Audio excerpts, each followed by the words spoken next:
ತುಳುನಾಡ ಸಿರಿ N V Rao ಅವರ ತುಳು ಪಾರ್ದನ ಆಧಾರಿತ ಜಾನಪದ ಕಾದಂಬರಿ.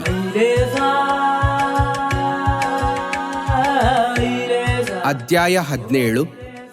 ಕೊಟ್ಸರಾಳ್ವನ ಜೊತೆ ಸಿರಿಯ ಮದುವೆ.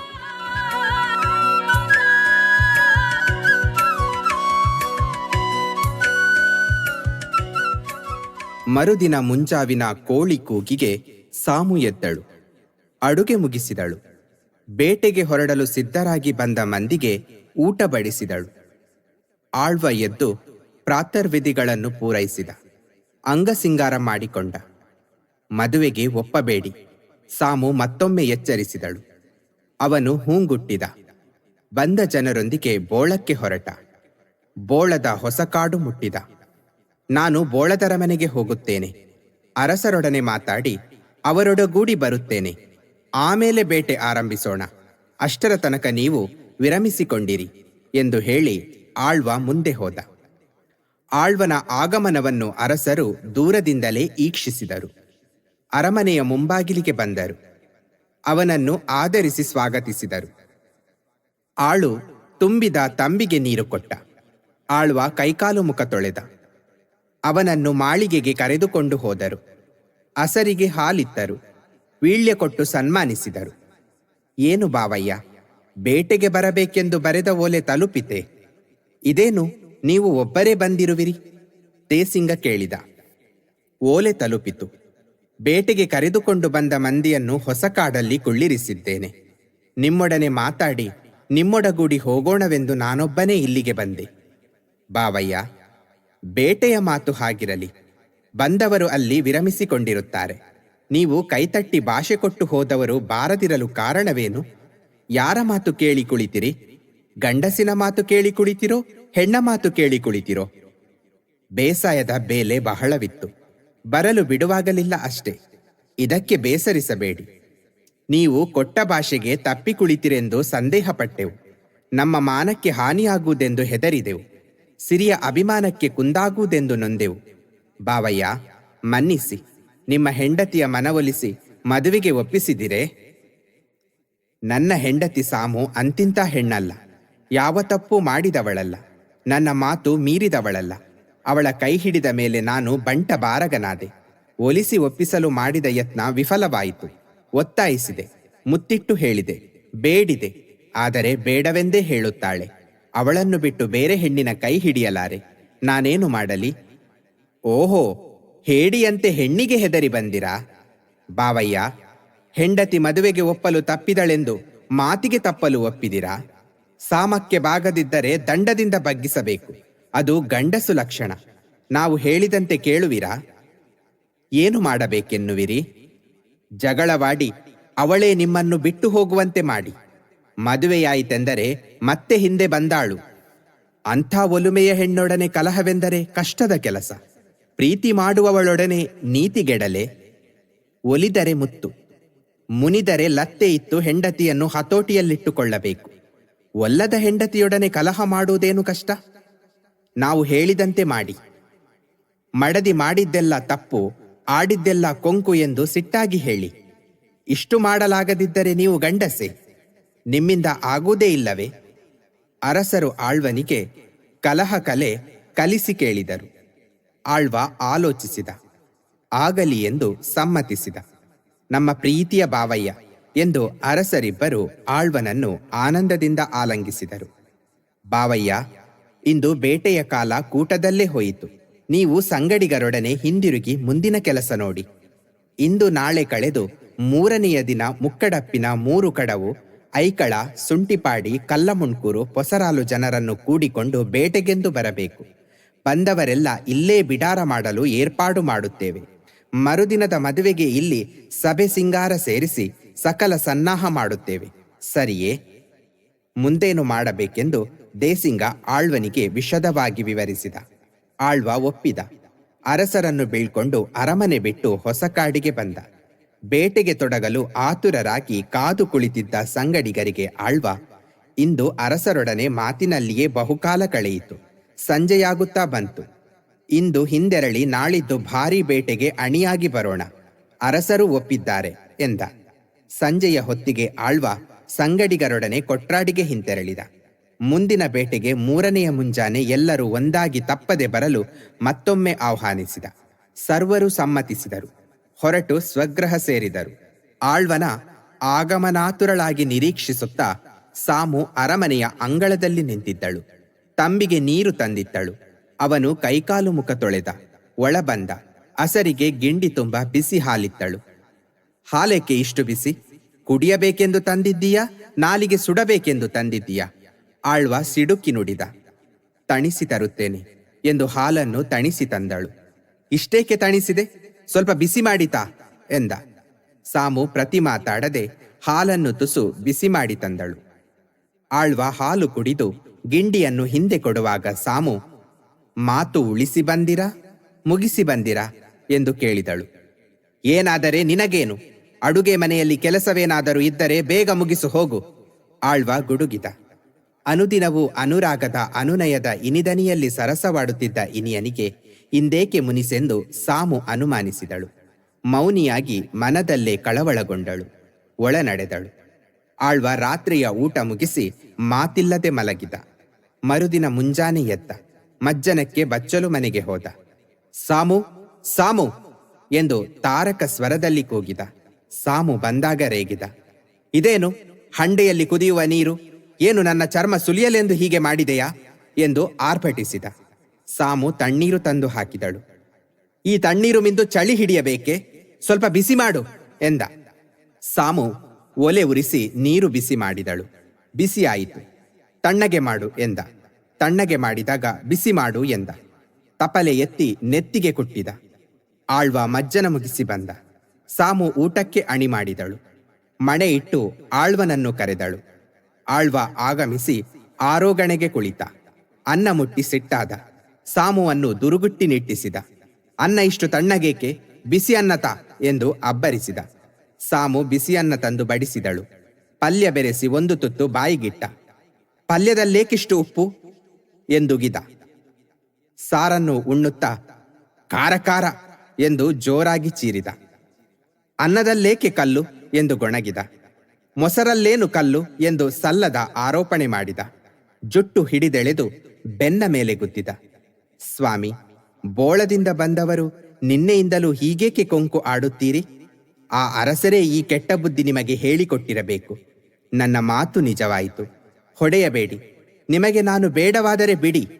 ನನ್ನಣ್ಣ ಬಾಮುಕಿಲ್ಲೆಗೆ ನಾನು ಭಾರವಾಗಲಿಕ್ಕಿಲ್ಲ. ಸಾಮು ಅಳುತ್ತಾ ಹೇಳಿದಳು. ಏನೇ ಏನೇ ಕೆಟ್ಟ ಬುದ್ಧಿ? ಮುಚ್ಚುಬಾಯಿ.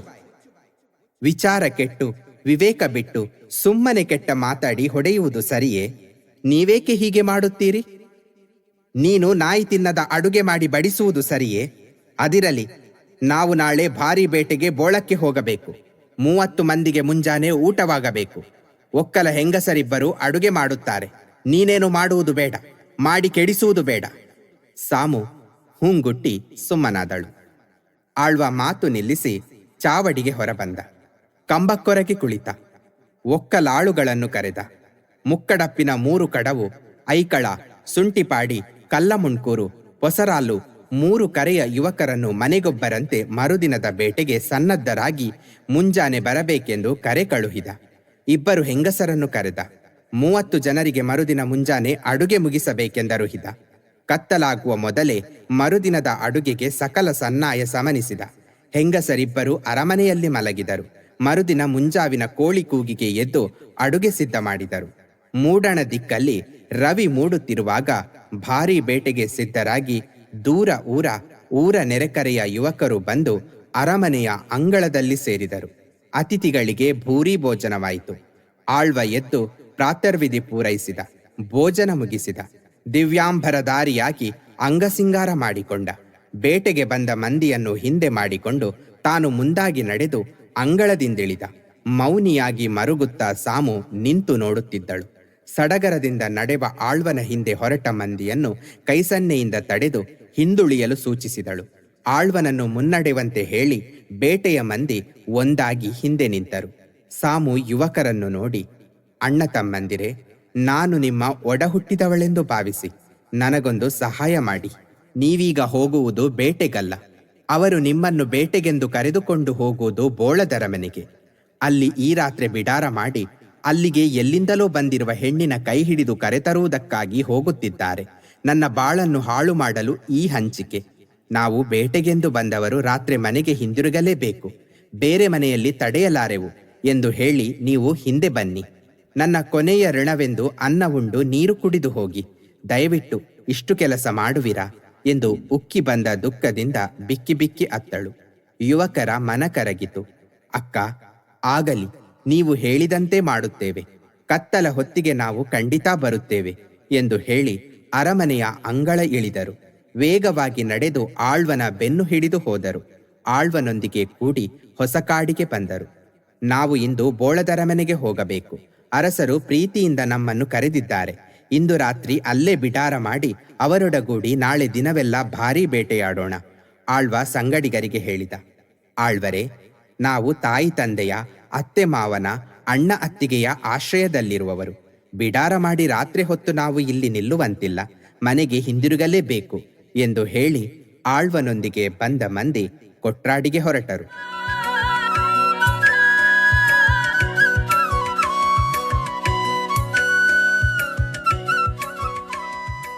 ಬೋಳದರಮನೆಯಲ್ಲಿ ಅರಸರು ಮರುದಿನದ ಮದುವೆಗೆ ಸಕಲ ಸನ್ನಾಯ ಸಮನಿಸಿದರು. ಅಂಗಳದಲ್ಲಿ ಚಪ್ಪರ ಹಾಕಿಸಿದರು. ತಳಿರು ತೋರಣಗಳಿಂದ ಮನೋಹರವಾಗಿ ಅಲಂಕರಿಸಿದರು. ಅಂಗಳವನ್ನು ಸಾರಣೆ ಕಾರಣೆಯಿಂದ ಅಂದಗೊಳಿಸಿದರು. ಮುಂಬಾಗಿಲಲ್ಲಿ ರಂಗೋಲೆ ರಂಜಿಸಿತು. ಊರ 6 ಮಾಗಣೆಯ ಜನರನ್ನು ಮರುದಿನ ಮುಂಜಾನೆ ಬರಲು ಕರೆದರು. ನೆರೆಕರೆಯವರನ್ನು ಆಹ್ವಾನಿಸಿದರು. ಆಳ್ವನ ಆಗಮನವನ್ನು ನಿರೀಕ್ಷಿಸುತ್ತಾ ಕುಳಿತರು. ಸಂಗಡಿಗರು ಆಳ್ವನನ್ನು ಬಿಟ್ಟು ಕೊಟ್ರಾಡಿಗೆ ಮರಳಿದ ಮೇಲೆ ಆಳ್ವನೊಬ್ಬನೇ ಬೋಳದರಮನೆಗೆ ಹೋದ. ದೂರದಿಂದ ಬರುವ ಆಳ್ವನನ್ನು ಕಂಡು ಅರಸರು ಆನಂದದಿಂದ ಮುಂಬಾಗಿಲಿಗೆ ಬಂದರು. ಆದರದಿಂದ ಸ್ವಾಗತಿಸಿದರು. ಆಳು ತುಂಬಿದ ತಂಬಿಗೆ ನೀರು ಕೊಟ್ಟ. ಆಳ್ವ ಕೈಕಾಲು ಮುಖ ತೊಳೆದ. ಅರಸರು ಕುಡಿಯಲು ಗಿಂಡಿ ತುಂಬ ಹಾಲು ಕೊಟ್ಟರು. ತಿನ್ನಲು ಕಾಯಿಬೀಳ್ಯವಿತ್ತು ಸತ್ಕರಿಸಿದರು. ಏನು ಆಳ್ವರೇ, ಬೇಟೆಯ ಕೂಟ ಕೂಡಿಕೊಂಡು ಬರುವೆನೆಂದವರು ಒಬ್ಬಂಟಿಗರಾಗಿ ಬಂದಿರುವಿರಲ್ಲ? ಅರಸರೇ, ಬೇಟೆಗೆಂದು ಕೂಟ ಕೂಡಿಸಿಕೊಂಡೇ ಬಂದಿದ್ದೆ. ಆದರೆ ಬಂದ ಮಂದಿ ರಾತ್ರಿ ಇಲ್ಲಿ ನಿಲ್ಲಲಾರೆವೆಂದರು. ಮನೆಗೆ ಮರಳಲೇಬೇಕೆಂದು ಹಿಂತೆರಳಿದರು. ಆಳ್ವರೇ, ನಿಮ್ಮೂರ ಜನ ಬಾರದಿದ್ದರೂ ನಮ್ಮೂರಲ್ಲಿ ಜನರಿಲ್ಲವೇ? ಊರ 6 ಮಾಗಣೆಯ ಜನರನ್ನು ಕರೆದಿದ್ದೇವೆ. ನೆರೆಕರೆಯವರನ್ನೆಲ್ಲ ಬರ ಹೇಳಿದ್ದೇವೆ. ಅದಿರಲಿ, ನಿಮ್ಮ ಹೆಂಡತಿಯ ಕಡೆಯಿಂದ ತಡೆಯಿಲ್ಲದಂತೆ ಮಾಡಿ ಬಂದಿರುವಿರಲ್ಲ? ಓಹೋ, ಕೈ ಹಿಡಿದವಳನ್ನು ಚೆನ್ನಾಗಿ ಹೊಡೆದು ಬಡಿದು ಹದಮಾಡಿ ಬಂದಿದ್ದೇನೆ. ಅವಳಾಗಿ ಹೇಳದೆ ಹೋದರೂ ಹೋಗಲಿ. ಹಾಗಾದರಿನ್ನೇನು, ನಾಳೆ ನೆರೆದ ಜನರೆದುರು ಸಿರಿಯ ಕೈ ಹಿಡಿದು ಕೊಟ್ರಾಡಿಗೆ ಕರೆದುಕೊಂಡು ಹೋಗಿ. ಸಂತಸ ಸಲ್ಲಾಪದಿಂದ ರಾತ್ರಿಯ ಊಟ ಸಂದಿತು. ಸರ್ವರೂ ಮಲಗಿ ಸುಪ್ತರಾದರು. ರಾತ್ರಿ ಕಳೆಯಿತು. ಬೆಳಗಾಯಿತು. ಮುಂಜಾನೆ ಮಂಗಳವಾದ್ಯ ಮೊಳಗಿತು. ಅರಮನೆಗೆ ಬಂದ ಜನರು ಚಪ್ಪರದಿಂದೊಪ್ಪಿದ ಅಲಂಕೃತ ಅಂಗಳದಲ್ಲಿ ನೆರೆದರು. ಉಚಿತಾಸನಗಳಲ್ಲಿ ಕುಳಿತರು. ಸಿರಿಯನ್ನು ಸೀರೆ, ಬಂಗಾರ, ಹೂ, ಹಿಂಗಾರದಿಂದ ಸಿಂಗಾರ ಮಾಡಿದರು. ಚಪ್ಪರಕ್ಕೆ ಕರೆತಂದರು.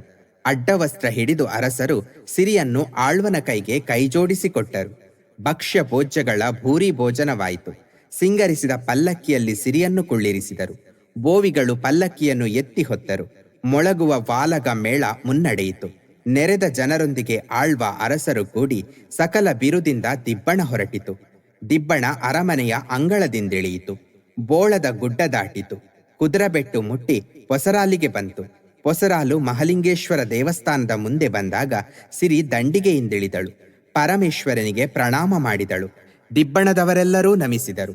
ಕೊಟ್ಸರಾಳ್ವ ತಾನು ಮುಂದಾಗಿ ಕೊಟ್ರಾಡಿಗೆ ಹೋಗುವೆನೆಂದು ಹೇಳಿ ದಿಬ್ಬಣ ಹಿಂದೆ ಬಿಟ್ಟು ಹೋದ. ಮುಕ್ಕಡಪ್ಪು ಕಡವು ದಾಟಿದ. ಕೊಟ್ರಾಡಿ ಅರಮನೆಗೆ ಬಂದ. ಅರಮನೆಗೈತಂದ ಆಳ್ವ ಅಲ್ಲಿಯ ಅನಿರೀಕ್ಷಿತ ಅವಸ್ಥೆಯನ್ನು ಅವಲೋಕಿಸಿ ಅವಕ್ಕಾದ. ಬೆಕ್ಕಸ ಬೆರಗಾದ.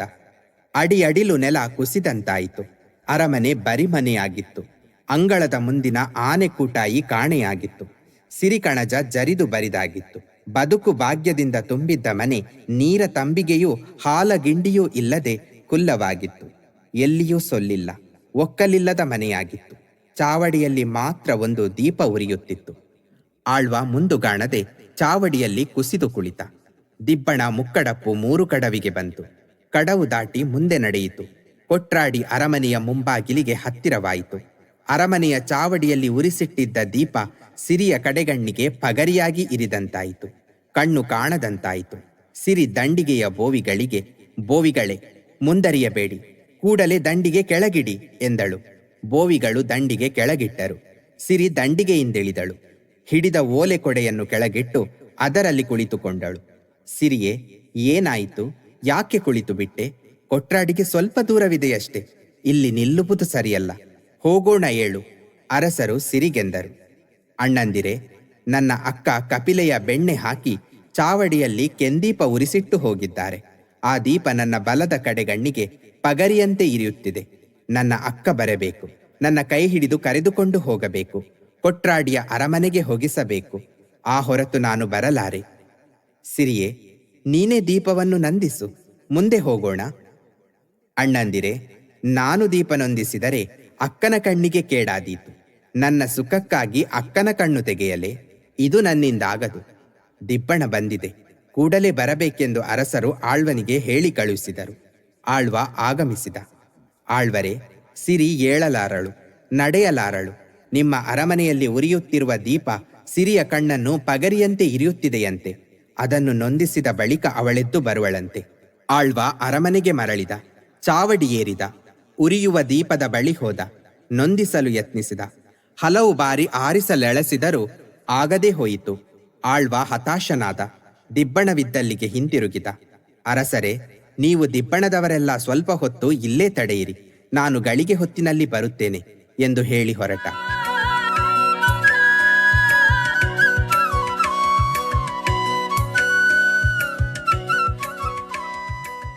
ಆಳ್ವನ ಅಂತರಂಗವನ್ನರಿತ ಸಾಮುಗೆ ಅರಮನೆ ತೊರೆಯುವುದೇ ಸರಿಯೆಂದು ತೋರಿತು. ಸಂಜೆ ಬರುವ ಯುವಕರಿಗೆ ಅಡುಗೆ ಮಾಡಿ ಮುಗಿಸಿದ ನಂತರ ಅಂಗರಾಜ ಬರ್ಕೆಗೆ ಹೊರಡುವ ಸಿದ್ಧತೆಯನ್ನು ಮಾಡತೊಡಗಿದಳು. ಕೊಟ್ರಾಡಿಯ ಅರಮನೆ ತಾನು ಹೊಕ್ಕಾಗ ಇದ್ದಂತೆ ಇರಲೆಂದು ಆಗ ಇದ್ದ ಬದುಕಲ್ಲೊಂದನ್ನೂ ಮುಟ್ಟಲಿಲ್ಲ. ಎಲ್ಲವನ್ನೂ ಅಲ್ಲಲ್ಲೇ ಬಿಟ್ಟಳು. ಉಳಿದೆಲ್ಲ ಬದುಕು ಭಾಗ್ಯವನ್ನು ಒಟ್ಟೈಸಿ ಒತ್ತಟ್ಟಿಗಿಟ್ಟಳು. ಕೂಟಾಯಿ ಜರಿಸಿದಳು. ಅಕ್ಕಿ ಮುಡಿಗಳನ್ನೊಟ್ಟಾಗಿಸಿದಳು. ಸಿರಿಕಣಜ ಕೆಡವಿಸಿದಳು. ಭತ್ತದ ರಾಶಿ ಹಾಕಿಸಿದಳು. ಬೆಳ್ಳಿ ಬಂಗಾರದ ಪೆಟ್ಟಿಗೆಯನ್ನು ಭದ್ರ ಮಾಡಿ ತೆಗೆದಿಟ್ಟಳು. ಕತ್ತಲಾಗುವ ಹೊತ್ತಿಗೆ ಸರಿಯಾಗಿ ಬೇಟೆಗೆ ಹೋದ ಯುವಕರು ಕೊಟ್ರಾಡಿ ಅರಮನೆಗೆ ಹಿಂದೆ ಬಂದು ಮುಟ್ಟಿದರು. ತನ್ನ ಮಾತಿಗೆ ಮಾನ್ಯತೆ ಇತ್ತು ಮರಳಿ ಬಂದ ಯುವಕರನ್ನು ಕಂಡು ಸಾಮು ಸಂತಸಪಟ್ಟಳು. ಅವರನ್ನು ಸಾದರದಿಂದ ಸ್ವಾಗತಿಸಿದಳು. ಅವರಿಗೆ ಊಟ ಬಡಿಸಿ ಸನ್ಮಾನಿಸಿದಳು. ಸೋದರರೇ, ಇದು ನಾನು ನಿಮಗೆ ಬಡಿಸುವ ಕೊನೆಯ ಊಟ. ನನಗೆ ಕೊಟ್ರಾಡಿಯ ಅನ್ನ ನೀರಿನ ಋಣ ತೀರಿತು. ನಿಮ್ಮ ಉಪಕಾರವನ್ನು ಮರೆಯಲಾರೆ ಎಂದು ಕಂಬನಿದುಂಬಿ ಬೀಳ್ಕೊಟ್ಟಳು. ಸಾಮು ಚಿಂತಾತರಂಗಳಾಗಿ ರಾತ್ರಿ ಕಳೆದಳು. ಬೆಳಗಾಯಿತು. ಊಳಿಗದ ಒಕ್ಕಲಾಳುಗಳನ್ನು ಬರ ಹೇಳಿದಳು. ಮುಕ್ಕಡಪ್ಪಿನ ಕಡವಿಗೆ ದೋಣಿ ತರಿಸಿದಳು. ಅಕ್ಕಿ ಮುಡಿಗಳನ್ನು ಹೊರಿಸಿ ದೋಣಿಯಲ್ಲಿರಿಸಿದಳು. ಭತ್ತದ ರಾಶಿಯನ್ನು ತೆಗೆಸಿ ದೋಣಿಗೆ ಹಾಕಿಸಿದಳು. ಸಕಲ ಸೊತ್ತು ಸಂಪತ್ತನ್ನು ದೋಣಿಯಲ್ಲಿ ತುಂಬಿಸಿದಳು. ಅರಮನೆಯ ಎಲ್ಲಾ ಬಾಗಿಲುಗಳನ್ನು ಭದ್ರಪಡಿಸಿದಳು. ಸಿರಿಬಾಗಿಲು ತೆರೆದಿಟ್ಟಳು. ಕಪಿಲೆಯ ಬೆಣ್ಣೆ ತಂದಳು. ಬಣ್ಣಲ್ಲ ಚಾವಡಿಯ ಬೋದಿಗೆ ಕಂಬಕ್ಕೆದುರಾಗಿ ದೀಪ ಉರಿಸಿಟ್ಟಳು. ಈ ದೀಪ ಕೊಟ್ರಾಡಿಗೆ ಸಿರಿ ಬರುವಾಗ ಅವಳ ಕಣ್ಣಿಗೆ ರಾಮಬಾಣದಂತೆ ಪಗರಿಯಾಗಿ ಇರಿಯಲಿ ಎಂದು ಹೇಳಿ ಅರಮನೆ ಬಿಟ್ಟಿಳಿದಳು. ಮುಕ್ಕಡಪ್ಪು ಕಡವಿಗೆ ಹೋದಳು. ಸಕಲ ಸೊತ್ತು ಸಂಪತ್ತು ಹೊತ್ತ ದೋಣಿ ಹತ್ತಿದಳು. ಹೊಳೆ ದಾಟಿದಳು. ತುಂಬಿದ ದೋಣಿಯಿಂದ ಎಲ್ಲವನ್ನೂ ಇಳಿಸಿದಳು. ಹೊರೆಗಳನ್ನು ಹೊರಿಸಿಕೊಂಡು ಅಂಗರಾಜ ಬರ್ಕೆಯ ಅಣ್ಣನ ಅರಮನೆಗೆ ಹೊರಟು ಹೋದಳು. ಸರ್ವಸೊತ್ತನ್ನು ಅರಮನೆಯಲ್ಲಿ ತುಂಬಿಸಿದಳು. ಬಾಮುಕಿಲ್ಲೆ ಚಾವಡಿಯ ಬೋದಿಗೆ ಕಂಬಕ್ಕೊರಗಿ ಕುಳಿತಿದ್ದ. ಸಾಮು ಬಾವಿಕಟ್ಟೆಗೆ ಹೋದಳು. ಕೈಕಾಲು ಮುಖ ತೊಳೆದಳು. ಚಾವಡಿಗೆ ಬಂದಳು. ಅಣ್ಣನ ಅಡಿಗೆರಗಿದಳು. ಸಾಮು, ಒಬ್ಬಳೇ ಬಂದಿರುವಿಯಲ್ಲ, ಹೇಳಿ ಬಂದೆಯಾ ಹೇಳದೆ ಬಂದೆಯಾ? ಸಾಮುಗೆ ಅಳು ಉಕ್ಕಿ ಬಂತು. ಮಾತು ಹೊರಡಲಿಲ್ಲ. ಒಳಮನೆಗೆ ಹೋಗಿ ಅಳುತ್ತಾ ಮುಖ ಕೆಳಗೆ ಮಾಡಿ ಮಲಗಿದಳು. ಸಾಮು, ಅಳಬೇಡ, ನಿನಗೆ ಬಂದ ಕಷ್ಟವೇನು ಹೇಳು? ಬಾಮುಕಿಲ್ಲೆ ಸಾಮುವನ್ನು ಕಳಕಳಿಯಿಂದ ಕೇಳಿದ. ಅಣ್ಣ, ನಾನು ಕೊಟ್ರಾಡಿಯಲ್ಲಿ ಬಾಳುವಂತಿಲ್ಲ. ನಿಮ್ಮ ಬಾವಯ್ಯ ಬೋಳದರಸರ ಮಾತು ಕೇಳಿ ನನ್ನನ್ನಿಲ್ಲಿಗಟ್ಟಬೇಕೆಂದೇ ನಾನು ಮಾಡಿದ್ದೆಲ್ಲ ತಪ್ಪೆಂದು ಸಿಟ್ಟಾಗಿ ಜಗಳಾಡಿದರು. ಬಾಯಿಗೆ ಬಂದಂತೆ ಬೈದರು. ತಲೆಗೆ ಕುಟ್ಟಿದರು. ಬೆನ್ನಿಗೆ ಗುದ್ದಿದರು. ಸಿರಿಯ ಕೈ ಹಿಡಿದು ಕರೆತರಲು ಬೋಳಕ್ಕೆ ಹೋದರು. ಮಾತು ಮಾತಿಗೆ ಕುಟ್ಟುವೆ ಒದೆಯುವೆ ಎಂದು ನಿತ್ಯ ನಿಷ್ಠೂರವಾಗಿರುವರು. ಸಿರಿಯೊಡಗೂಡಿ ಬರುವ ಅವರೆಡೆಯಲ್ಲಿ ನಾನೆಂತು ಬದುಕಲಿ? ಸಾಮು ವಿಷಯವನ್ನು ವಿಶದವಾಗಿ ವಿವರಿಸಿದಳು. ಬಾಮುಕಿಲ್ಲೆ ತಂಗಿಯ ಗೋಳಿನ ಕಥೆಯನ್ನು ಕೇಳಿ, ಸಾಮು, ಅವನಿಗೆ ಭಾರವಾದರೂ ನೀನು ನನಗೆ ಭಾರವಲ್ಲ. ಬಾಳೆಗೊಂದು ಗೊನೆಯ ಹಾಗೆ ನನಗೆ ನೀನೊಬ್ಬಳೇ ತಂಗಿ. ಅವನು ಬೇರೆ ಮದುವೆಯಾಗಿ ಬರಲಿ, ನೀನು ಕಾತರಳಾಗಬೇಡ ಎಂದು ಸಾಮುವನ್ನು ಸವಿ ನುಡಿಯಿಂದ ಸಾಂತ್ವನಗೊಳಿಸಿದ. ಸಾಮು, ಉಗೆದೊಟ್ಟು ಬರ್ಕಿಗೆ ಹೋಗಿರುವೆಯಾ? ಅಣ್ಣ, ಅಲ್ಲಿಗೆ ನಿನ್ನೆಯೇ ಹೋಗಿ ಮಾವ ನಾರ್ನಕಿಲ್ಲೆಯವರಿಗೆ ವಿಚಾರವನ್ನೆಲ್ಲ ತಿಳಿಸಿದೆ. ಮಾವಯ್ಯ ಕುಶಲವಷ್ಟೇ? ಅವರೇನಂದರು? ಮಾವಯ್ಯ ಸುಖವಾಗಿದ್ದಾರೆ. ನಡೆದ ಸಂಗತಿ ಕೇಳಿ ನೊಂದರು. ನಾನು ಇಲ್ಲಿಗೆ ಬರುವ ವಿಚಾರ ಕೇಳಿದೆ, ಸರಿಯೆಂದು ಸಮ್ಮತಿಸಿದರು. ಸಾಮು, ಇನ್ನು ಅಳಬೇಡ. ಇಲ್ಲಿ ದೇವರ ದಯೆಯಿಂದ ಯಾವುದಕ್ಕೂ ಕಮ್ಮಿ ಇಲ್ಲ. ಸಂತೋಷವಾಗಿ ಊಟ ಮಾಡೋಣ ಬಾ. ಬಾಮುಕಿಲ್ಲೆ ಪ್ರೀತಿಯಿಂದ ತಂಗಿಯನ್ನು ಕರೆದ. ಸಾಮು ಕಣ್ಣೊರೆಸಿಕೊಂಡಳು. ಅಣ್ಣನೊಡನೆ ಕುಳಿತು ವ್ಯಥೆಯನ್ನು ಮರೆತು ಊಟ ಮುಗಿಸಿದಳು. ಒಳಮನೆಗೆ ನಡೆದು ವಿರಮಿಸಿದಳು.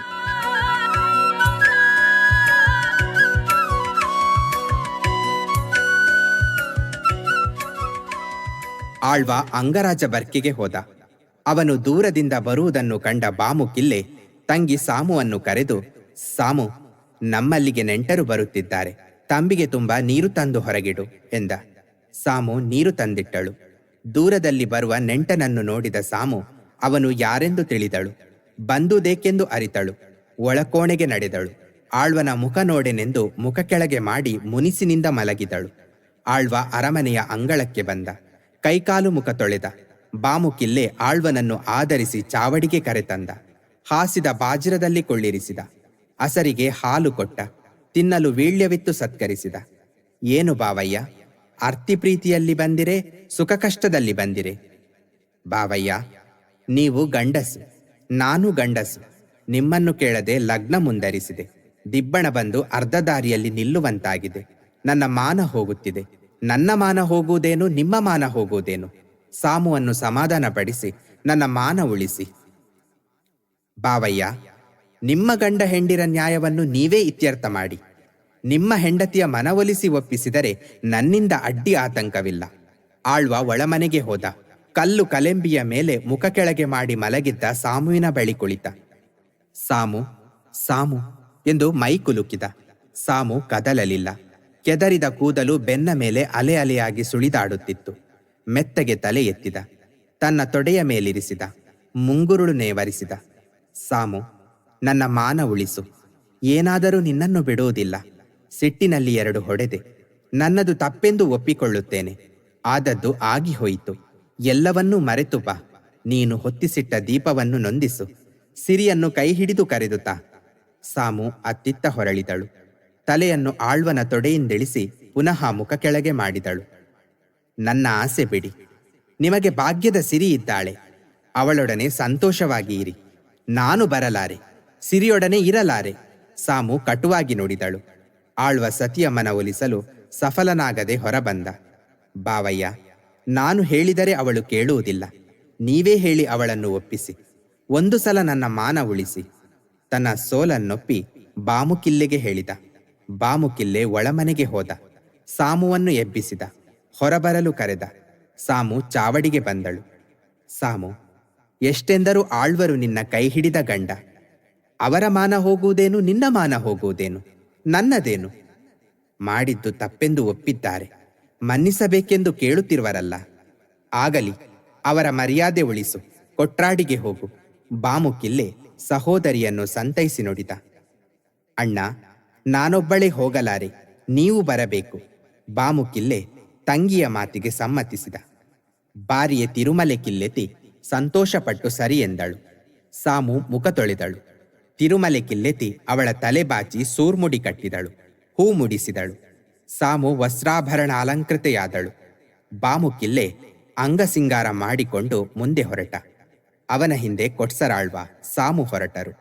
ಕೊಟ್ರಾಡಿ ಅರಮನೆ ಮುಟ್ಟಿದರು. ಚಾವಡಿಯಲ್ಲಿ ಉರಿಸಿಟ್ಟ ಕೆಂದೀಪವನ್ನು ಸಾಮು ನೊಂದಿಸಿದಳು. ಬೇರೊಂದು ದೀಪವನ್ನು ಹಚ್ಚಿಟ್ಟಳು. ಮೆಟ್ಟಿಲಲ್ಲಿ ಒಂದು ತಂಬಿಗೆ ನೀರಿಟ್ಟಳು.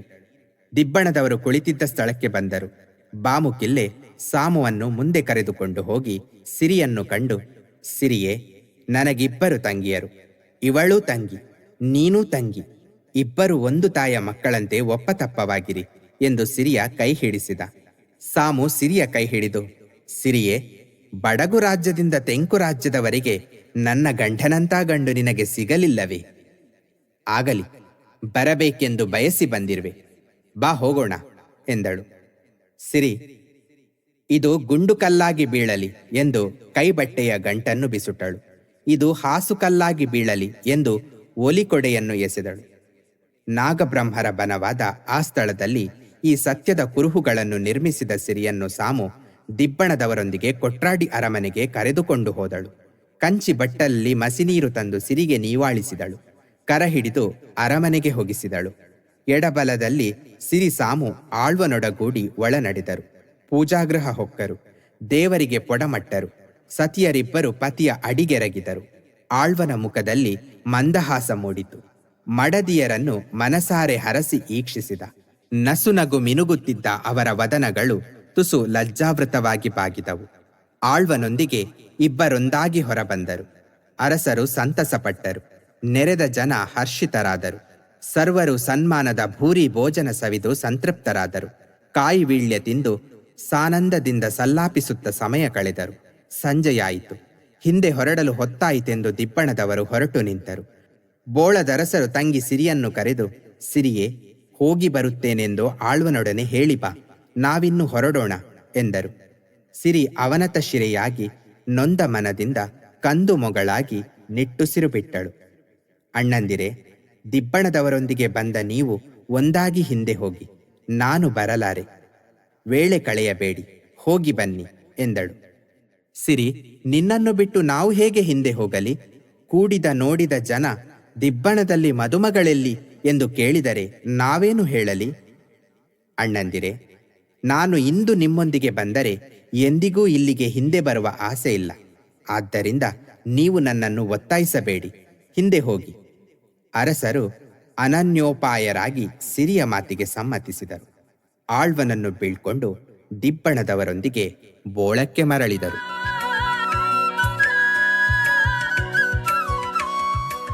ಮುಂದಿನ ಅಧ್ಯಾಯದಲ್ಲಿ ಮತ್ತೆ ಭೇಟಿಯಾಗೋಣ.